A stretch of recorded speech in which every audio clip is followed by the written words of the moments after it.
Well, good afternoon, everybody, and welcome to the marquee panel for Tuesday, April 5th.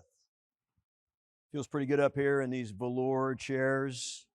The end of a long day. I think we might see one of the admirals or general nod off, but hopefully your questions will keep them fired up. So we are blessed with the presence of the Naval Aviation Enterprise and those admirals, general, that manage naval aviation, carrier aviation, marine aviation for us. Mostly Title 10 responsibilities, but everybody up here is a warfighter and can talk about all the responsibilities of managing Navy and marine aviation, carrier aviation as we move forward between now and that time in the future, which we can barely see.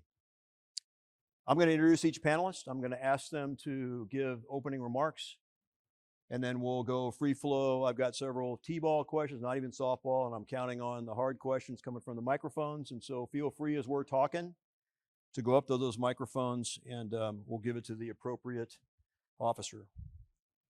So first with our air boss, Vice Admiral Kenny Weitzel is a graduate of the Old Dominion.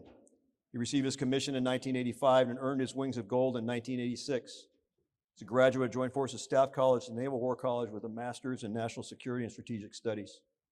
Command Tours, VFA 41, Carrier Wing 1, Carrier Strike Group 2, Carrier Strike Group 4, and most recently, Deputy Commander of U.S. Pacific Fleet. He's accumulated over 4,000 flight hours and 1,005 carrier-arrested landings. He became the Naval Aviation's 9th Air Boss on October 2nd, 2020. Admiral? Thanks, Nasty.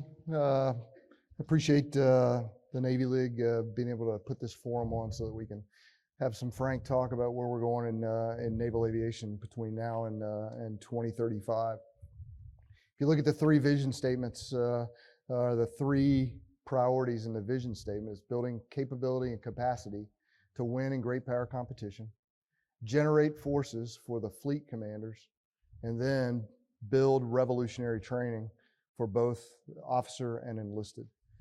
On the first category, by capability and capacity and great power competition, we've already started down the road here with that with the Vinson Strike Group that just got back from deployment about 3 months ago with the first F-35 Charlie CMV-22 detachment number 1, as well as paired up with the E-2D as truly the quarterback of the fleet as it paired up with the sensors and the capabilities and that we need in the Western Pacific there. An incredibly successful deployment for the Vinson Strike Group, as well as their version of EA-18G, MH-60 Romeos, and Sierras, as those other platforms get updated over the next couple of years. To branch across from Vinson to Abraham Lincoln, then we moved across and moved the Marine Corps into the game with VMFA 314 as TAC air integration between the Navy and the Marine Corps is alive and well. And the first group of Charlies for the Marines went on deployment and are on deployment right now with Abraham Lincoln. With force generation for the fleet commanders, one of the more important things that we're doing is we've got the venerable E-6Bs, our TACAMO platforms out of Tinker Air Force Base. The funding line as we work with N98 to build the C-130s as we divest ourselves from the ABINCAP mission into the TACAMO mission and build those platforms in the out years.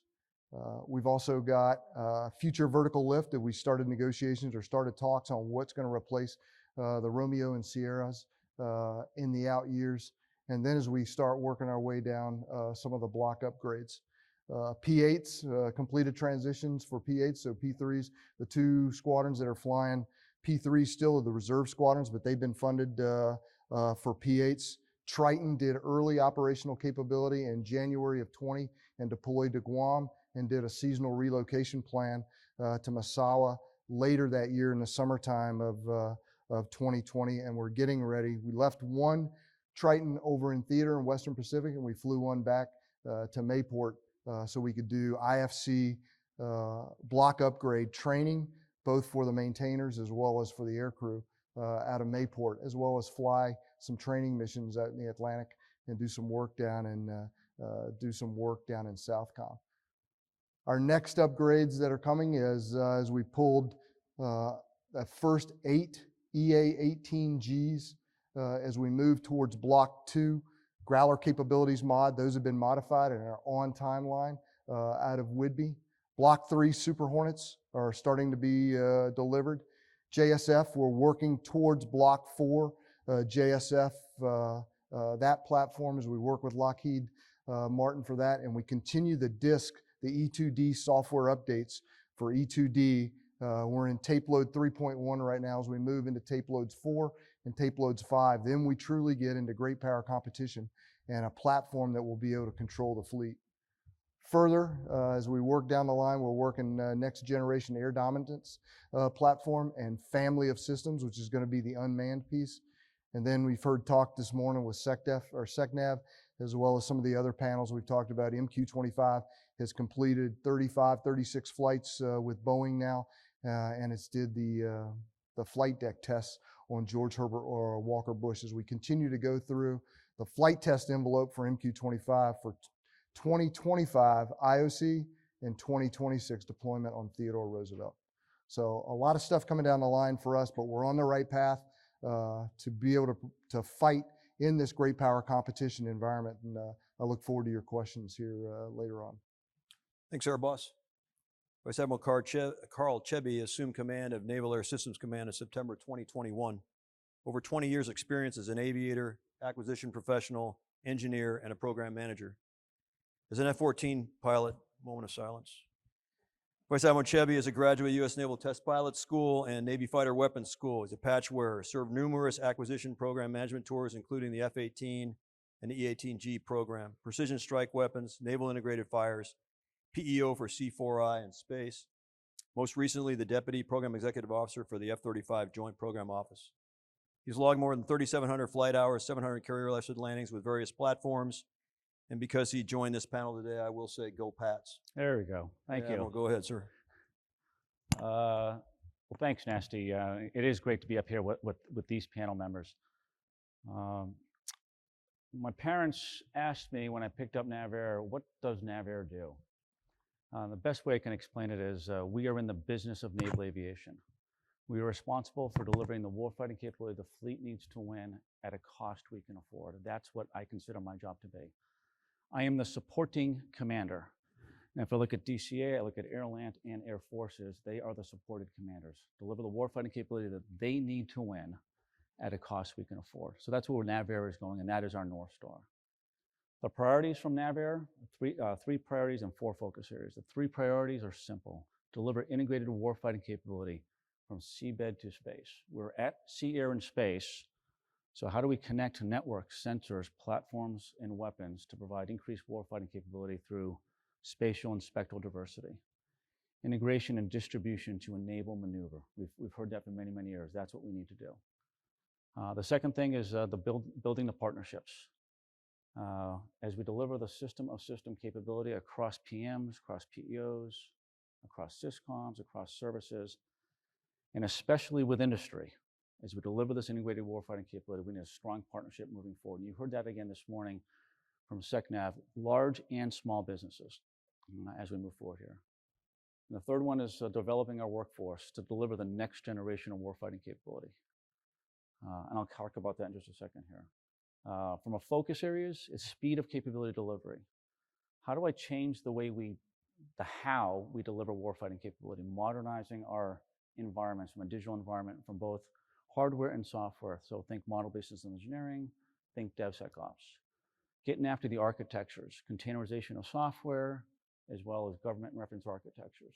And then a modeling and sim environment so we can test rapidly and learn early before we feel the capability.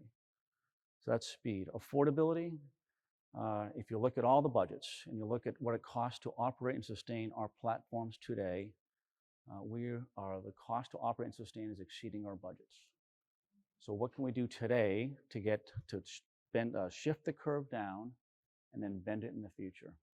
So drive inefficiencies to how we deliver warfighting capability is shifting it down and then setting cost targets with each one of the PMs so we can bend the cost curve in the future. And then as the next generation, I'm not sure if Doc's in here, the next generation of capability gets fielded, think about sustainment early. Many of you have come in and talked to me. I talk about O&S costs every single time. We need help there. 80% of our cost is in O&S. The last thing is availability. I think either Oscar or Air Boss will kind of talk about this, but how do we improve the availability? Team's done a nice job of this. We're attacking both MC and FMC, and we're seeing a significant increase across all of our TMSs here. I won't go further into that one. Look forward to your questions. Thanks, Admiral. Lieutenant General Mark Wise assumed his current position as Deputy Commandant for Aviation Headquarters, Marine Corps in July 2020.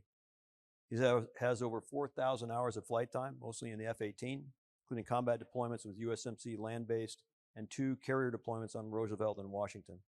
There's also an F-15C exchange with the U.S. Air Force with multiple deployments. He's commanded at the squadron, the Marine Air Group, and the Marine Air Wing level, and he maintains a very close relationship with CNAF and Navair to make sure we truly make naval aviation the close relationship of the Marines and the Navy. General? Thanks, Nasty. First of all, a lot of familiar faces out there, and that's really heartening to see. Because it is about this partnership that we maintain, and that's probably the place I would start, is the end part of what Nasty was talking about, and that is the partnership. None of us does this alone. It takes all of us to do it together, and I'm not just talking about who's on the stage, I'm talking about who's out there as well. And we take that seriously. Shoot, I take it seriously enough that I've gone through several Airframes upgrades lately, trying to follow the Navair model to make sure we get the airframe right. But there's a lot going on in marine aviation and the Marine Corps in general right now.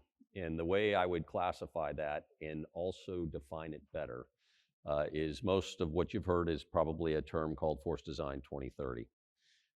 And I think when folks talk about Force Design 2030, they tend to talk about a niche of capabilities that it represents. And that's actually not true. Right? It is everything that exists in 2030 and beyond. That is the force that's being built. The idea that it's a static thing is probably not a good way to look at it, right? It is something that is going to evolve and continue to evolve. It must. Very similar to the comments that have been made earlier. This is a fast-moving train, and we all got to be on board and moving. Marine aviation's piece of it. Extremely exciting right now. And I would say there's some really, really good news up front. And that is when you look at putting a service and working through a lot of change, how did marine aviation do? What was a scorecard going into it? Pretty good, actually. If you look at the capabilities that marine aviation continues to advance at a rapid pace, it means we got it mostly right, okay? There's always going to be things you're going to have to shift fires on. That's the nature of the business. And that's what we're doing now, is really modifying and tweaking the plan in order to bring other additional capabilities that enable not just the Marines out there on the ground, but the entire Naval Expeditionary Force and the entire Joint Force. And that's where we'll stay focused. It's not just the F-35s forward and the capabilities that continue to evolve rapidly there. And over 12 combat deployments, by the way. Big deal for units out there. And some very notable ones lately with some of our partners out there that have been very, very successful. But it's also capabilities like the MQ-9, and I would say beyond the MQ-9, it's really what capabilities that platform is enabling and future platforms will continue to enable. And this really gets after some of the network comments and how do we tie everything together. All the way down through our assault support platforms that are taking radical changes in direction. And advancing us rapidly. I mean, if you look at MV-22, First Combat Deployment 2007, it literally redefined how quick you can start generating battlefield tempo. Nobody can do some of the things that it's done from the very beginning. And I can get into specifics on that later. But you look at CH-53K, other than the fact that it looks relatively similar to every other CH-53, that's about where the similarity stops. Fly-by-wire helicopter that's carrying over twice the load externally, 32,000 pounds. Picked up an H-60 at over 12,000 feet in altitude and carried it back to a field. I mean, those types of things, when you're talking about 11,500 pounds there, and even greater in some of the other lifts it's done. Actually, I think it's about 14,000 pounds. It's pretty impressive. So these capabilities are really allowing us to do all those things that we have to do When we start looking at whether it's the first island chain or whether it's anywhere else in the world, what are the key things you look at? I need to know where everyone's at. I need to be able to create target quality data and be able to share that. I need to have the lethality to go after it. And I've got to have the mobility to make sure that force is unlike any other force. It's hard to keep track of. It's hard to maintain any sort of a predictable pattern. Those are all the things that make that force effective. And again, I'll end where I started. We don't do it alone. I mean, the teamwork and I know all of these people personally up here. We talk all the time. And it's as good or better than I've ever seen it. And I'm really proud of that and proud to be part of the team. Thanks, General. Rear Admiral John Meyer assumed command of Naval Air Force Atlantic on May 1st of 2020. He's a 1986 graduate of the United States Naval Academy, got his wings in August of 1988.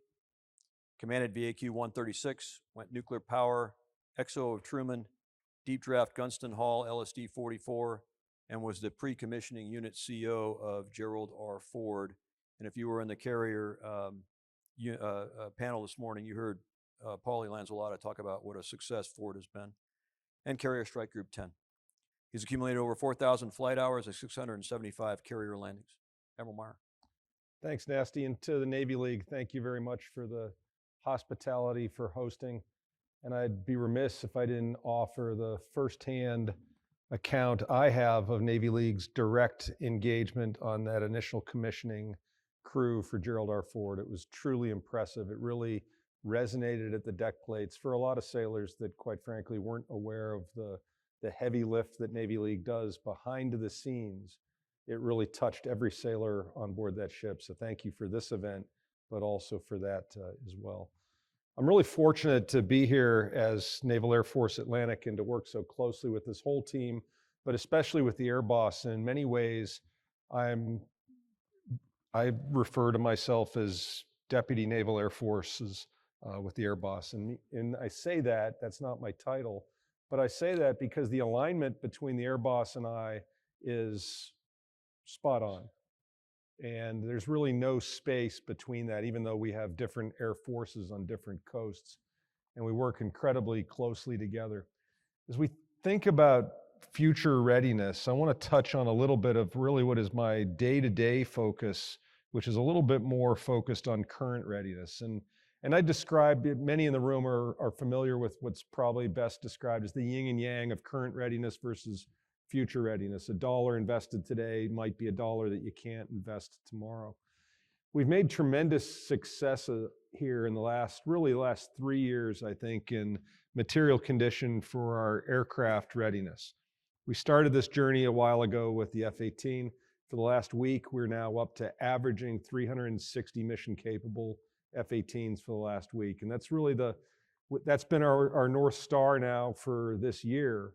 But it's really been this week where we've really crossed that threshold, and I think in a somewhat enduring manner. That was the lead sled dog in this journey to really drive mission capable rates higher across the Naval Air Force. We've expanded that to the Growler, the E-2, H-60 Sierra, H-60 Romeo. We've pulled the Marine Corps in, and we do the MB-22 series. And the Marines hit their North Star of 156, I believe, 159 MB-22s. Much, much earlier than we had thought we would. We're on the brink of expanding that across all of naval aviation, Naval Reserve, the rest of the Marine Corps assets, the rest of the Navy assets. And that process is really modeled after an airline aviation operations center, an AOC. If you ever see that, it's a little bit like looking at the Chicago Board of Trade where they're trading shares and commodities, but it's a buzz of activity. And that's exactly how this process is working. It's working, though, today extremely well on aircraft maintenance only. We just recently started expanding that into the aircraft carrier side of this. And with Jim's partnership and with my staff and our staffs and really with our shipyards, we've expanded that as well. And if you look at that on the surface, and really my charge to the team was, how do we pull this model and do it for aircraft carriers? And the simple answer would have been, we would have just looked at material condition.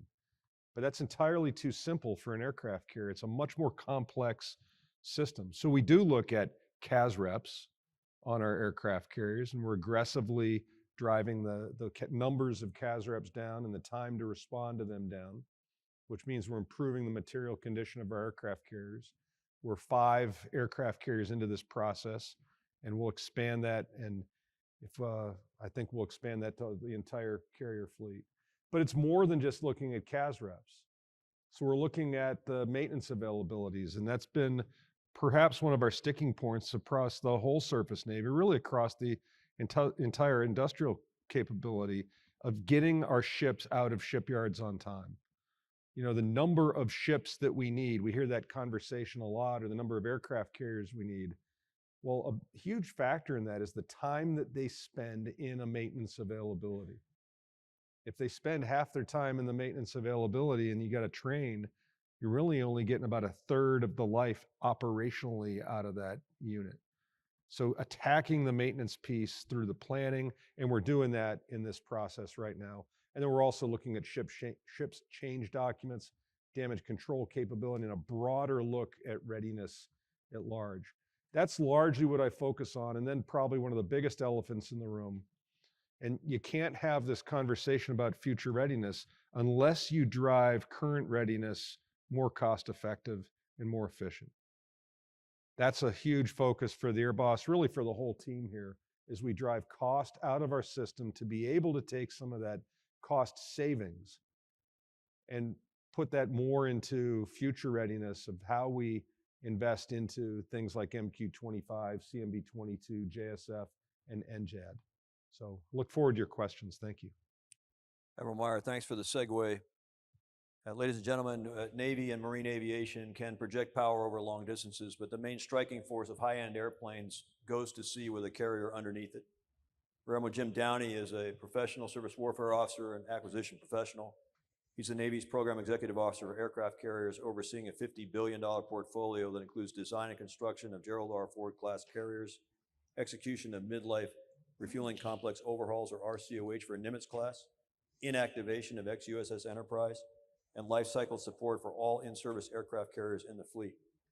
He previously served as Naval Sea Systems Command's Deputy Commander for Surface Warfare, or C-21, with responsibility for the maintenance and sustainment of Navy's surface ships. Admiral Downey. Thanks, Nasty. And I echo Oscar's recognition of the Navy League and the General's comments on teaming. I'm here in a supporting commander role, similar to Admiral Chevy, and the job is to generate readiness for the type commander and the air boss to consume. For me, that's getting the aircraft carrier work done. So I own the carriers cradle to grave, designing them, constructing them, delivering them with our industry partners, as well as the overhauls and the normal maintenance that we do in the C&O avails, as well as the modernization programs and the programs to ultimately deactivate or dispose of the carriers. So kind of one-stop shop for all things carriers. My comments will be a little bit tactical on level of work going on right now globally. So we have tens of billions on contract with many of you. The teaming the General mentioned is critical in us getting that work done, whether it's in various shipyards around the world in maintenance and repair, or it's in construction and overhaul down at Newport News.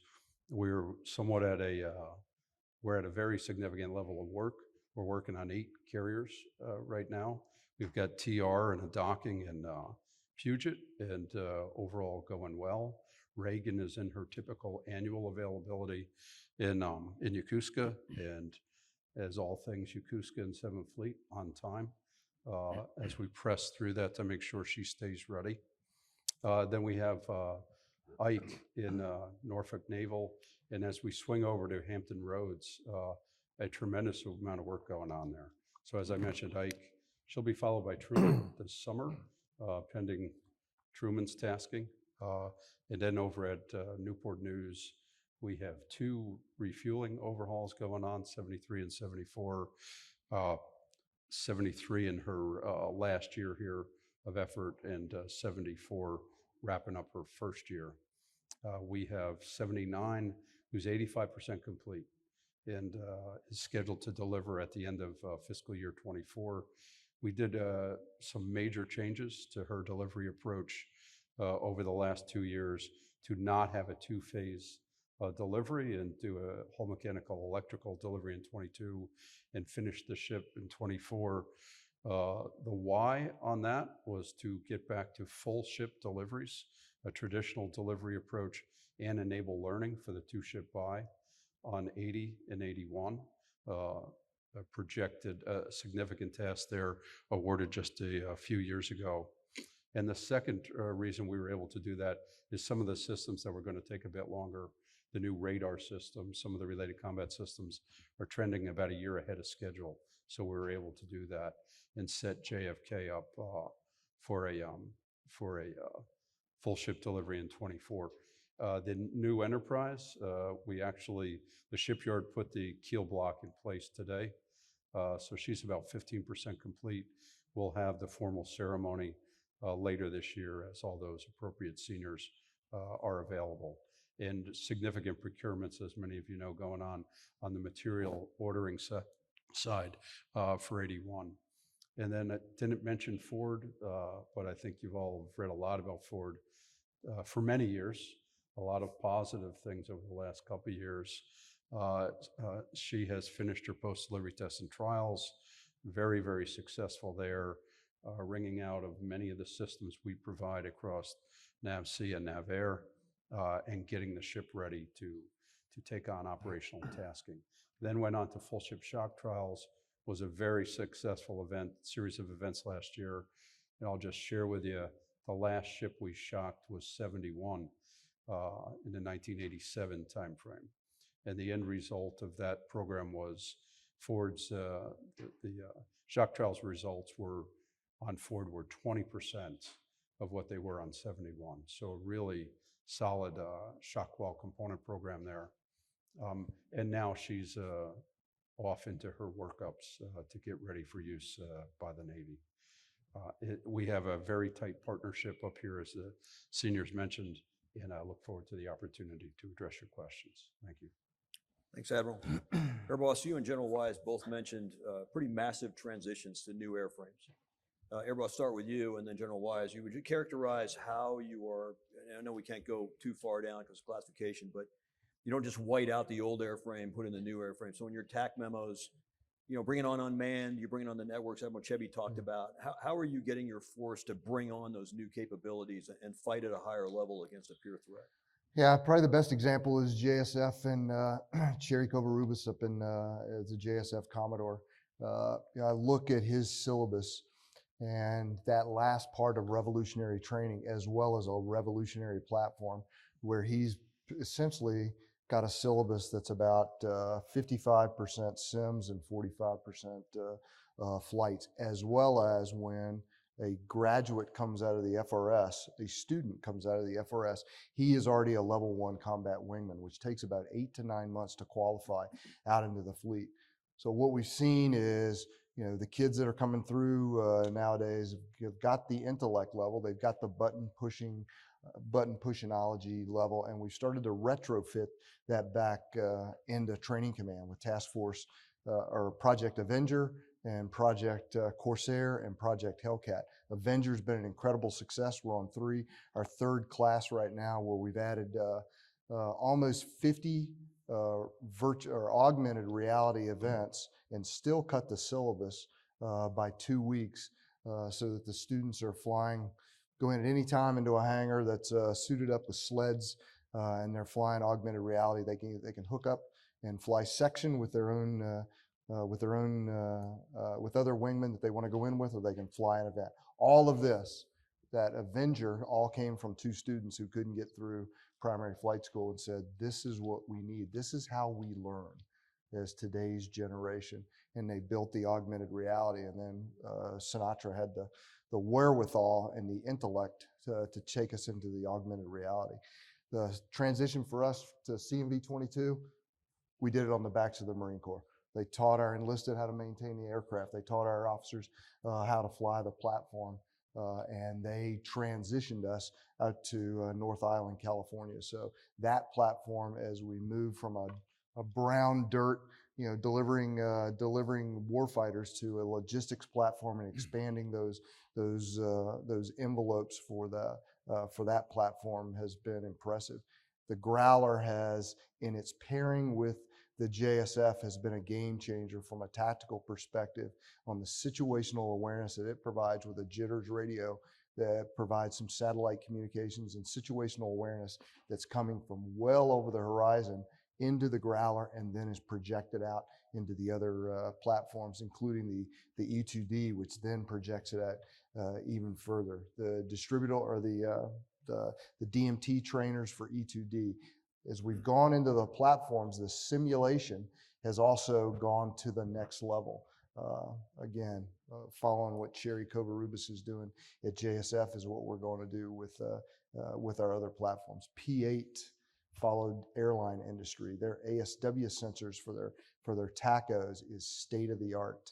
It used to be if you put 3 Romeos over top of Gila or over top of submarine, it was dead.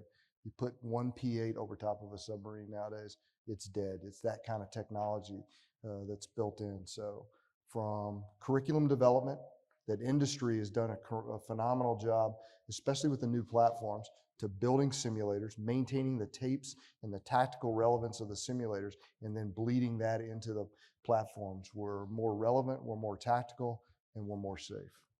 General Weiss. Thanks, Nasty.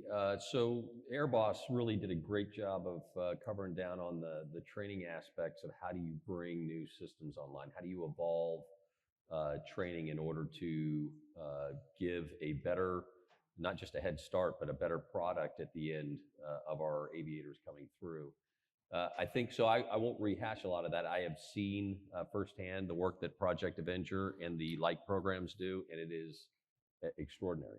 I mean, totally different approach. Yet when you look at it, even as folks that maybe are a few generations behind, it is, you can see why it works so well, especially when you start putting some of the augmented reality into play. What I would focus on a little bit is the other aspects of how you transition to these new capabilities. And I would hit it in 2 ways. One is how you use the capability. In other words, when you look at, say, an F-35, if you try to treat it like an F-14 or an F-18, you are going to completely miss the boat, right? It is about what capabilities does that platform represent and how do you employ it to maximize those capabilities? Sensing, lethality, how do those things come together to make that platform more effective? So that's the first piece, is how do you use the platform? I would say the second piece that I would focus on is how, so you take the folks that are trained, but not all of them are first tour aviators coming through, right? Sometimes that's a little bit easier just from the perspective of they don't know what they don't know as they enter a platform, right, a community. But sometimes when you're starting those communities, you're starting them with folks that have flown other platforms and have other experiences. I think the important part of that one is when you start to introduce those new platforms, you use a breadth of experience, right? So in other words, when I start, say, a V-22, you don't just put H-46 pilots. They're great, right? But you also put KC-130 pilots in there, you put F-18 pilots in there, you put AV-8 pilots in there, and pretty soon they start taking something and it doesn't get used like the platform before it. You start to explore and exploit all of the capabilities that platform represents. So it's very important how you start to seed those communities with the experience up front. And all of these things, I think, come together to make a superb product that will start watering your eyes much sooner than you would think as far as what it can produce out in the battle space. Really, really impressive. And I'll stop there. How about Chevy? I'll just kind of jump in real quick if I could. So you guys went from transitioning to a new platform. From what we're seeing from Navair perspective, how do we modernize the way we develop, integrate, test, and field capability? The testing aspect is a significant drain on resources from a financial perspective as well as a time perspective. So pushing that more and more into the modeling and sim environment, especially the high-end modeling and sim environment like we're doing with JSC for F-35. But F-35 is step one, and then introducing other platforms into that joint simulation environment from a testing perspective, and then soon from a training perspective as well. To be able to achieve, especially from an operational training perspective, be able to achieve and maintain a proficiency level at the high-end fight is going to require lots of reps and sets that you will not get in open air. From a capability perspective and affordability or availability perspective, it makes a lot of sense to drive some of that into our modeling sim environment, especially the high-end modeling sim. We still struggle with the connectivity, especially across different security levels. How do we connect all these sims across the globe at the appropriate security level? So that's still a challenge we're going after, but I think that's where the future is. So let's stay here, Admiral Chevy. You're right into the sweet spot, I think, of having to go forward. So two threads you just talked about. First one is digital thread and designs that can prove to you as the acquisition lead, the Airworthiness Authority, how can we use modeling and sim to reduce testing? And then secondly, as you get into training, the concept of live virtual constructive, and how do we get to the live virtual constructive? And so from a digital standpoint, the ability to do that in order to get this capability of warfighter. So a two-edged question, sir. All right, I'll take your first one, and then we'll go to the second one. I'll have to ask you to repeat your second question one more time, as I was thinking about your first question. No problem. I put the three priorities we kind of talked about: speed of capability, getting out there, modernizing how we develop, integrate, test, and field capability, affordability, and then availability. If I think at a big picture, China, number one threat. Affordability, number two threat, especially from where I am sitting right now. So I put a huge amount of focus from digital engineering perspective. We spent a lot of time on speed of capability. It is important. I would ask all of us, especially the folks out in the crowd here, help us with the affordability equation.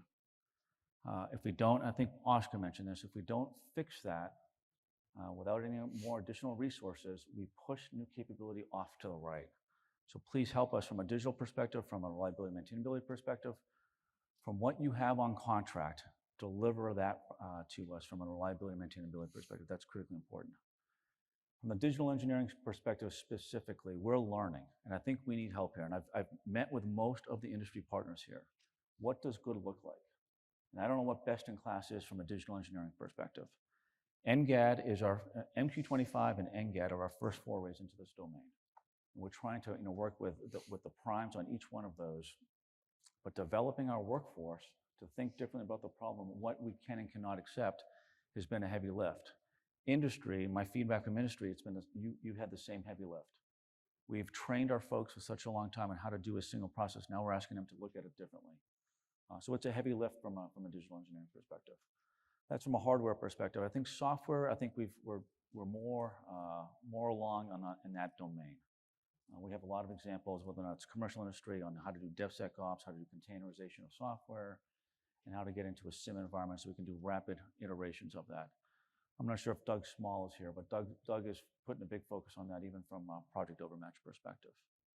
All right, your second question? Sir, live virtual constructive to do high-end training. Obviously, the live part is very difficult. We've been able to link simulators for a while, but tell us how we're going to get to that true LVC capability. Yeah, again, if you heard me talk earlier, I often finish most of my conversations with industry of tell me where my opportunities are. So we don't have the solution set here. So we will leverage JSC to the max extent possible. We'll bring other folks into that environment.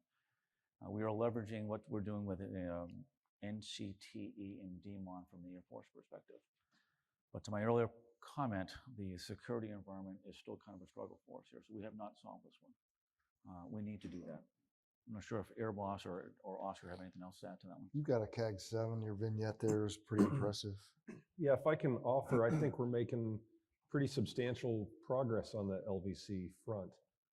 It's not a giant switch that you turn on and everything's working, but it's incremental and it's improving tremendously. I sat not too long ago in a virtual Air Wing Fallon-esque strike at Oceana that had simulator aircraft from Whidbey Island, Lemoore, F-35. The only one that we didn't have plugged in for that event was the E-2. We're working on that. They were in a closet next door doing their control from the closet, but everybody else was plugged into the system. But the beautiful thing of it was that the debrief was almost identical to an Air Wing Fallon debrief. We just weren't all in the same debriefing conference room. And the power of that now for the Air Wing commander to do virtual events and then have his Air Wing come together and do live events, go back to their home bases, they're really stressing that system, and they're really raising the bar. And I think we all recognize that when we talk about the high-end threat, we're really talking about advanced tactics and advanced weapons and ranges that exceed the physical space on our ranges, and advanced tactics and emitters that, quite frankly, we do not want to display for prying eyes to see, or for overhead sensors or any sensors to vacuum up. You have to do some of that in the aircraft, but we really want to push more and more of that high-end stuff into the simulation space, and I think we're making great progress there. Thank you for that. Good answer. Sir. Justin Katz with Breaking Defense. I think this question's probably best directed at Vice Admiral Chevy. Sir, I think most people in the room here. Did you say Admiral Downey? I don't think he's going to want to answer this, but if you do, sir, please go ahead.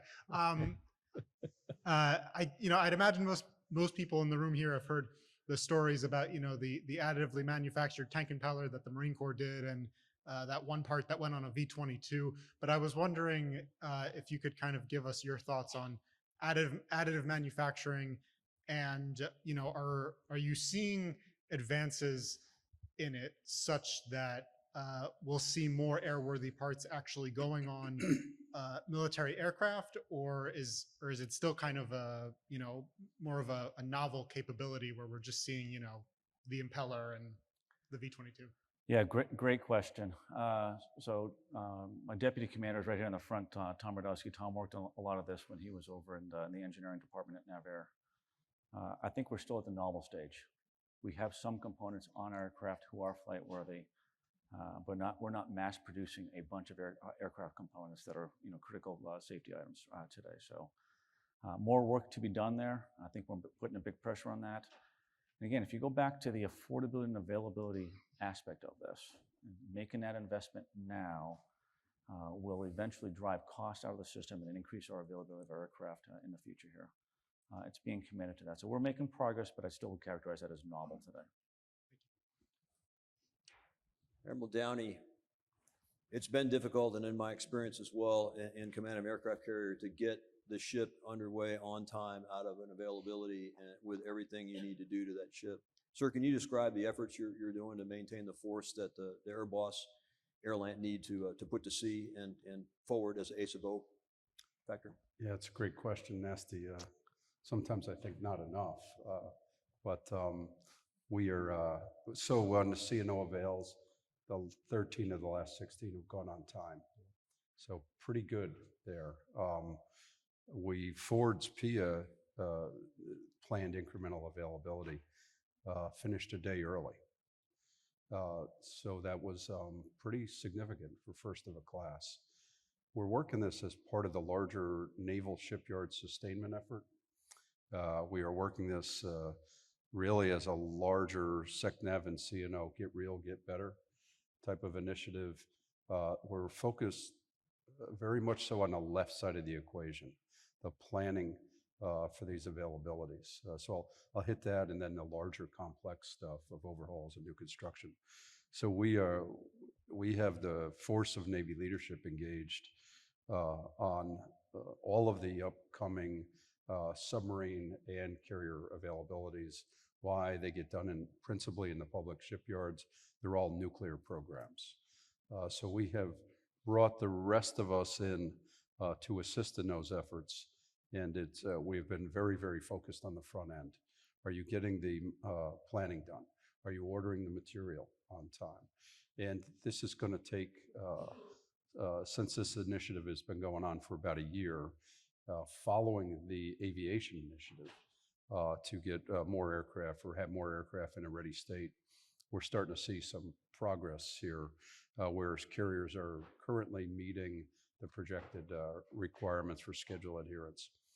In the areas where we, and this is similar to Admiral Cheby's cost reach out to you, my ask of you is be careful with all the extra adds to some of these availabilities. So we are very focused on, are we locking the package on time? Are we getting the drawings done on time? Are we getting the material on time? And then, to be very candid, how do we very tightly manage that effort with a daily drumbeat to success? More work to go in certain regions, but progress on the carrier side kind of leading the submarine side. Overhauls, very, very difficult work. It is 4 to 5 years in execution duration, 3+ years. So you're looking at a 7 to 8 year program to bring a ship in midlife and oversee and execute that work. Again, much of the focus there has been on the left side. So we delayed, based upon workload in the yard, we delayed 74 coming in last year by about 4 to 5 months to intentionally try to take out some of the inflection points in the workload while developing with industry what the entrance criteria were for bringing her in. That'll pay off more in time. We expect to see additional contract and risk sharing approaches on overhaul with 75's advanced planning RFP that we're working on right now. On the new construction side, very briefly, as I said, with all the lessons learned on Ford and a very, very focused effort over the last few years of finishing that work, we've applied those lessons learned to 79, adjusted to a full ship delivery there. Very, very focused on the weapons elevators, the sequence of work, and the right skill set. And lastly, I'll say a significant focus on a steady workflow, that we have a reliable, repeatable forecast of work. The fleet commanders, the air boss type commanders ask is almost never, can you finish it early? You know, you have a year effort, I need you to do it in 10 months. That is almost never the ask. The ask is, how long is it going to take? And we need you to hit your schedules. So that's our major focus areas with industry as well as the public yards. Thank you, Admiral. Admiral Meyer, you talked about affordability, the AOC aircraft model. For all of us, we're partnered with the leadership here with Navair. If you could snap your fingers and ask for 3 things, and I'll just be bold and say 3, but maybe it's 2 or 1 or 5 or 10, you know, what would those things be that you would need as responsible to the air boss for readiness that you would wish would come true on that day when you snapped your fingers? Well, that's a great question, Nasty. You're asking me to fill out, give me 3 blank checks, basically. I'm probably not asking for more people and more money. I'm more interested in authorities and streamlining the things that we do today. When we talk about the cost to operate our aircraft, it's pretty simple. It's broken down to fuel, parts, repairables, consumables, and contracts. And then that cost to own is a much broader net. And Admiral Cheby's done some really impressive work here that really captures the size of the workforce, the size of the engineering, and some of the industrial base costs that go into that. I would tell you that one of the biggest costs of that is the manpower piece. And if you think simply about the construct of a squadron, a maintenance department in particular, or a ship's force, it's really designed around the volume of work and the amount of time that those individuals have. Another principal factor in that is the skill and experience of the worker. I'm really fascinated with the airline model where they take A&P licensed maintainers, they bring them in the door, and all they do their entire career is fix airplanes. It's a pretty good model. Southwest Airlines today is doing that with 3.7 maintainers per tail. We're about 5 to 6 times that per tail. I think we can do better in that space. But in order to do better in that space, I think we, Naval Aviation have to have more ownership of the training process such that we produce better trained sailors that show up on arrival able to do things. I think we have to have better control of the distribution of those sailors. So, we invest this tremendous amount of money and time and energy in developing a skill set. And then too often that skill set goes off and goes somewhere else. We don't do that with aviators. And for the aviators that are up here, that'd be foolish to train somebody at length in a skill set in an aircraft and then go teach them to, basically be a novice in a new type model series. So why do we do that with aviation maintenance? And so that would probably be at the top of my list, would be that. Because I think that is fundamental to, if we're really going to drive cost. I think I can find efficiencies in the material, in that parts piece. I think you can find some efficiency. We're not going to burn any less gas per hour in the current aircraft that we have in the engines. That's set and the contracts are pretty set. We've really got to start looking at how we train our maintainers such that we can improve the quality of maintenance, reduce the work because we have higher quality maintenance, and then perhaps get ourselves to an informed position where I can shrink the workforce. If I can't do that, then we're going to basically kind of tap out and say, I can't really target my largest cost driver. So that's a little bit of a long-winded answer, not quite 3, but I'd focus on that. And we are starting to focus on that. It's good stuff, sir. General Wise, as you generate combat power from Marine Air Ground Task Force with aviation, what are your greatest constraints? The greatest what? Constraints. Constraints. I think the challenges are less about capability right now, because I think we've got a pretty good beat, as I said earlier, on the direction the Marine Corps needs to go. I think when you generate combat power, capacity is obviously part of the equation. And that's the one I think we're wrestling with the most, to make sure we get the capacity part right. Because when you're looking at being able to address a peer competitor in an Indo-PACOM theater and all the other things which we continuously get reminded of that have to be done, that we do in the form of the Muse that we've got with our partners out there constantly. So I think the challenge is making sure we get the capacity side of that right. I would say the other thing I would throw in there, though, is some of the challenges that come with being able to support the MAGTF, particularly, and I'll focus it one direction, but it's relevant everywhere. And that is when you look at operating from very austere locations in a combat environment. The thing that I like to focus on is, and it's very hard to do, easy to say, is the best kind of sustainment that there is the kind I don't have to do, right? So that's the area that I spend a lot of time focusing on in order to support the MAGTF better in those areas, because if I've got high maintenance requirements on aircraft in a combat environment, it's not like a peacetime sustainment environment. It gets infinitely harder. And so when you start talking about mean time between failure, time on wing, all the things that Vice Admiral Chevy works so hard on with us in partnership, it's getting our partners to understand that we have got to do better at that. Because when the shooting starts, there's the O to D thing sounds really good right up until the time you have to put it either on a moving platform or you have to put it in a theater where somebody else doesn't want you to be there. So those are the things I would ask for the most help on as we enable the MAGTF forward in very challenging environments. Thanks, sir. If I can pile onto that real quick, there's a point of that I think is hugely fundamental to what we're talking about.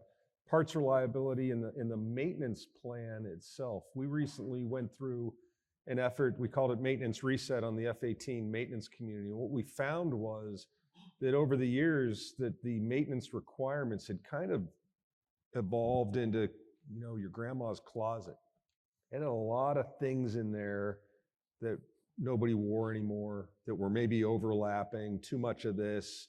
And through that process, we really stripped out a pretty fair amount of maintenance out of that. So there's work to be done yet in Rhinos, but also across naval aviation to really streamline that maintenance plan driven by reliabilities. And one of the big things we found is we were opening up some panels entirely too frequently.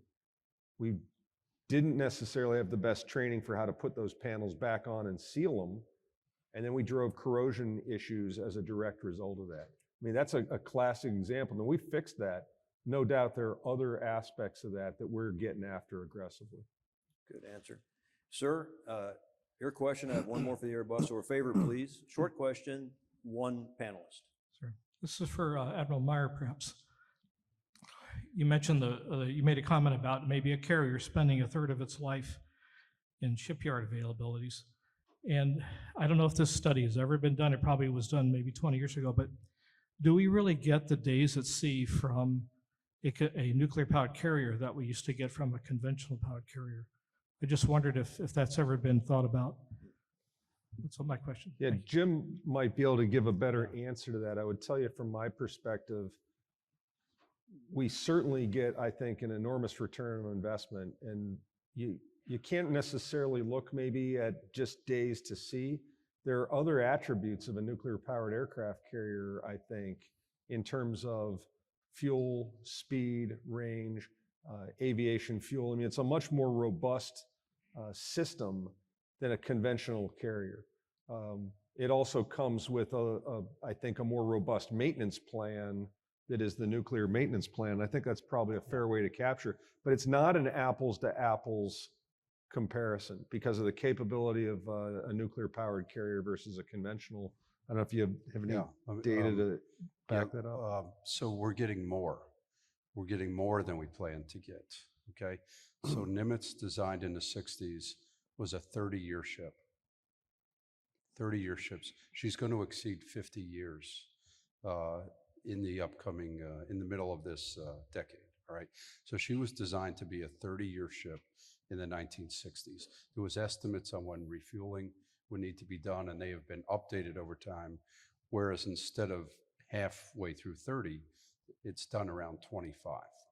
Okay, with that, if you were to envision the modernization program, significantly more modernization done every so many years on the carriers without nearly any hull electrical modernization, meaning we don't have to produce any more power or change the distribution as well as the generation of it.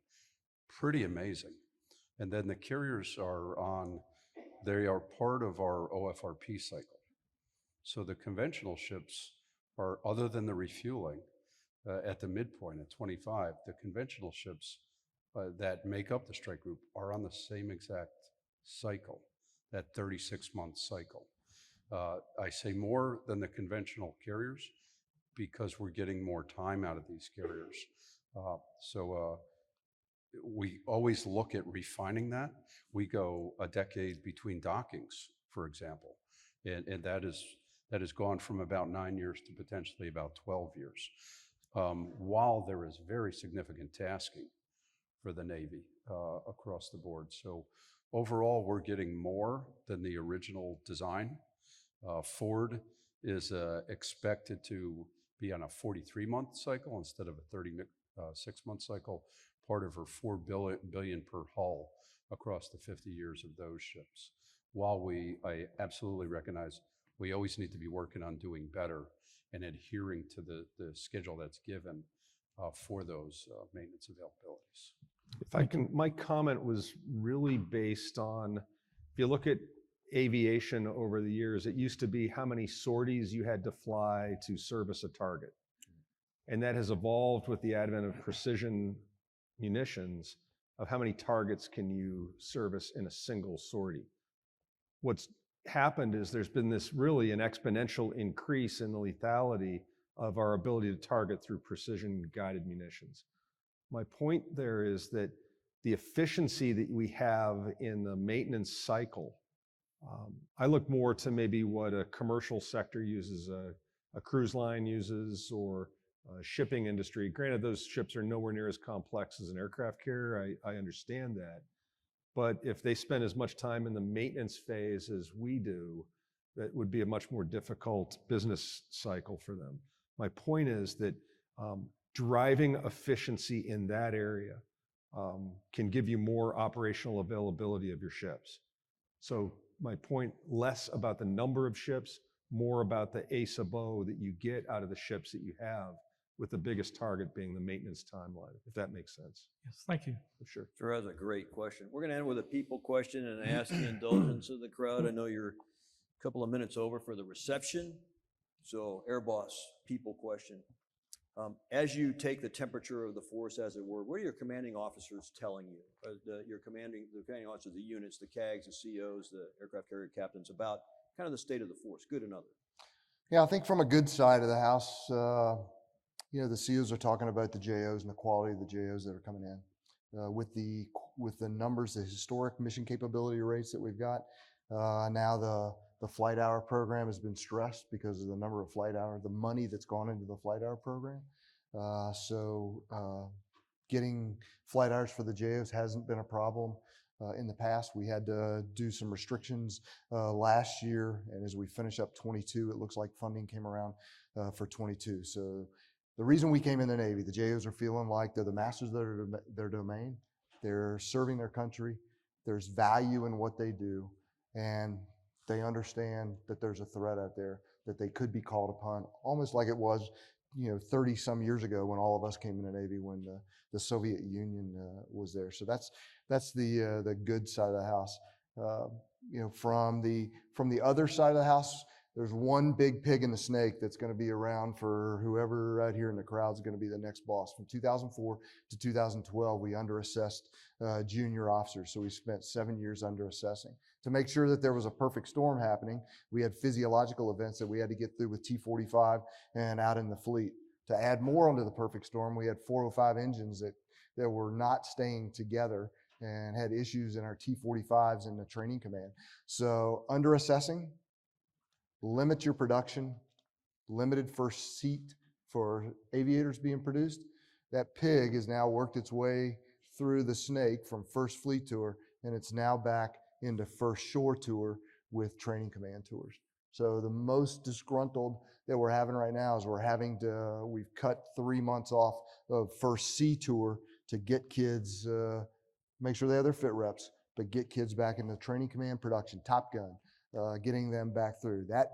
That pig, almost like the old retired guys here, the 94, 95 T-notch, because we have a big T-notch that we're going to work with year groups 5 through year groups 12 that we are just going to have to manage from here on, at least for the next 10 years. This is department heads and senior JOs now so this will be managed. Yeah, they're at the 9 to 11 year plus points. So they'll be, that's going to be our management piece as we go. And the other piece where industry is doing great help by building JSF, E2D, CMV-22, incredible capabilities, NJAD, family of systems.